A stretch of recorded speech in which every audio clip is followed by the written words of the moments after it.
All right, I'm here today, Canary Hill Vineyard, doing replants. Plants die and we replace them. It's a fairly common event. So in this case, the old vine's been removed.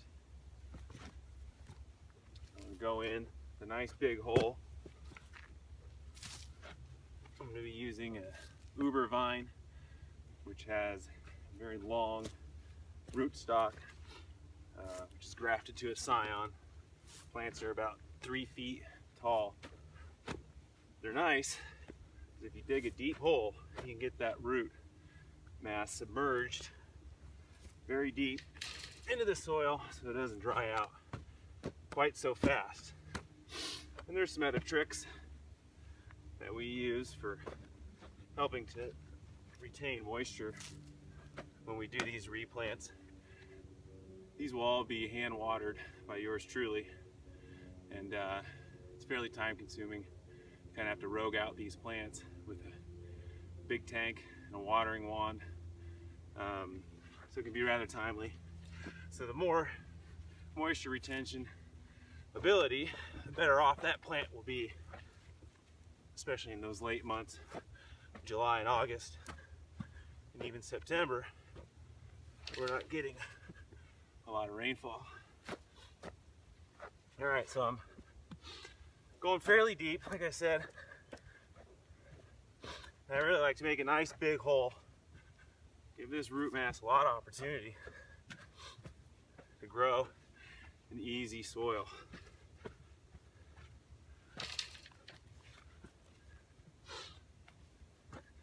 I got lucky here. This is not too much rock. So that was pretty straightforward. So here's that product I was talking about. It's just a fine powder, but in contact with water it expands, and in that it holds the water, the moisture, and the roots can access that late in the season. Try to sprinkle about a tablespoon into the hole. Here's our plant. You can see it's fairly tall. 777 is the clone.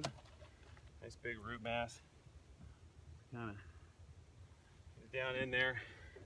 I double check it's in line more or less with the fruit wire.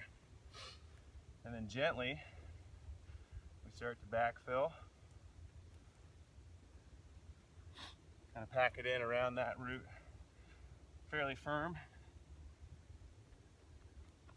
So I'm gonna cheat a little bit more.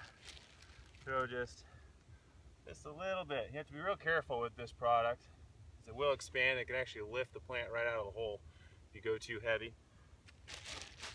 But this is a pretty dry, hot part of this vineyard, very much south exposed, so give it a little extra here. And I'm not doing any real fertilizing right now. I'll come back when the ground's a little drier, and I'll dress compost on the tops of all my replants and any young vines in general. And also follow up with some hand pelletized different fertilizers, lightweight stuff, nothing too heavy, just to give it a little bit of extra help during the growing season. So all right, tap it in real nice. I like to leave a nice depression. I'll build up here to make a nice water well, so when I come by I can fill this well, and it'll hold a gallon or two of water that'll slowly soak into the ground, and see this plant through the first year, which is always the toughest year. All right.